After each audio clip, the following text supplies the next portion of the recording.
Bona nit. Moltes gràcies. Us les haig de donar als que sou aquí, també els que varen proposar que vingués. La veritat, fa certa cosa, això, perquè costa una mica d'explicar. Però, bé, com que hi ha tantes coses maques que porto al cor des d'aquests 15 anys, doncs alguna us compartiré. Primer de tot, l'alegria de poder viure aquest projecte i sentir-me en aquest moment que represento a tots els que hi ha allà, els que seiem cada dia a la taula, perquè aquesta taula no és tant un menjador social, sinó una taula on compartim la vida, on ens assentem tots junts. Allà jo normalment m'hi menjo, els voluntaris que poden també, i alguna persona que ve a compartir, que ve a compartir amb nosaltres la taula. De veritat, no us podeu imaginar la taula que tenim. És preciosa. Hi ha molta gent. 60, 70.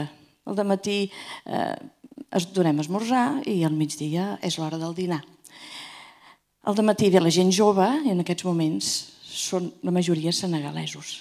Gent de color que no n'havíem tingut mai perquè s'acollien molt entre els uns i els altres, però ara, com que no poden pagar el pis, les famílies busquen algú que els ajudi a pagar el pis i, per tant, molts estan amb naus o estan de maneres, la veritat, poc maques. Ells esmorzen, es poden dutxar, se'ls dona roba interior. Després tenim també l'àpat del migdia. La taula, jo a vegades penso, quantes famílies que no tenen carències ni necessitats voldrien la taula que hi ha allà. És una taula de compartir, comparteixen entre ells, també es fan parelles, comparteixen amb nosaltres, amb visites que ens fan. Podem trobar-hi el senyor alcalde, director de l'hospital, una empresa. Bueno, allà compartim.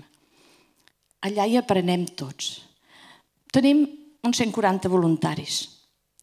És molta gent, oi? Però és que tenim tanta gent. A l'hora de l'àpat, ja us dic, no és que siguem tants, a vegades hem sigut més aquests moments. Però el que sí que hauríem de dir és que no són ells que reben, és que aquest compartir ens canvia la vida. De veritat, allà ja no hi ha pas a la tristesa. La gent està contenta i la gent té les seves coses i hi ha moltes dificultats, moltes. També venen en un moment també molt difícil perquè és un projecte que, és veritat, va començar a la nostra família.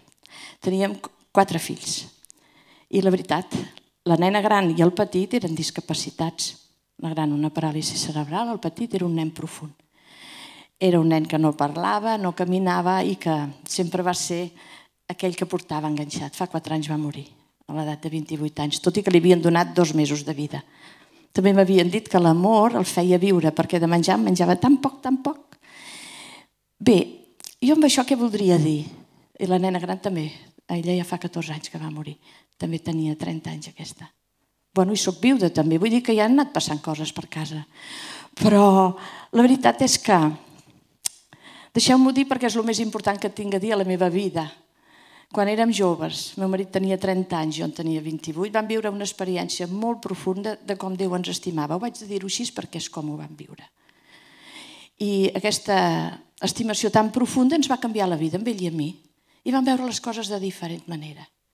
Allò que era una pregunta, quin és el sentit de la vida, com és, com pot ser això, perquè esclar, hem passat 19 anys, vam passar sense dormir bé les nits amb aquests nens, s'ofegaven, l'altre no sé què. Però en aquell moment vam descobrir que una experiència d'amor, que això no es pot explicar, és des del cor que explota i dius, oi, tot és diferent. Doncs us tinc de dir que ho vam poder viure en pau, amb alegria i amb molta serenor i amb molta alegria. Avui m'ha acompanyat un fill. Després queda una altra filla també. En aquests moments que vivim un món tan convuls i tan difícil, jo penso, no, és veritat. I penseu que nosaltres tenim a totes aquestes persones que venen, que és tan difícil. Tenim un banc d'aliments també, on les famílies venen i en aquests moments estan venint unes 400 famílies cada dia. Venen cada 3 setmanes, vol dir que durant 3 setmanes tots són diferents. Deuen ser unes 4.000 persones. Hem de comprar aliments que a vegades no tenim, intentem que tinguin tot el que necessiten perquè els nens no perdin la força, perquè tinguin les proteïnes que necessiten. La ciutat, Granollers, ens estima molt i col·labora, un grup d'amics van venir, què podem fer? Volem fer alguna cosa, volem fer sensibilització i volem que poguéssiu tenir diners. Bé, doncs ens han fet una campanya que recullen 10 euros de cada persona i ens ajuden. Doncs anem tenint el que ens fa falta i no ens fa falta l'alegria.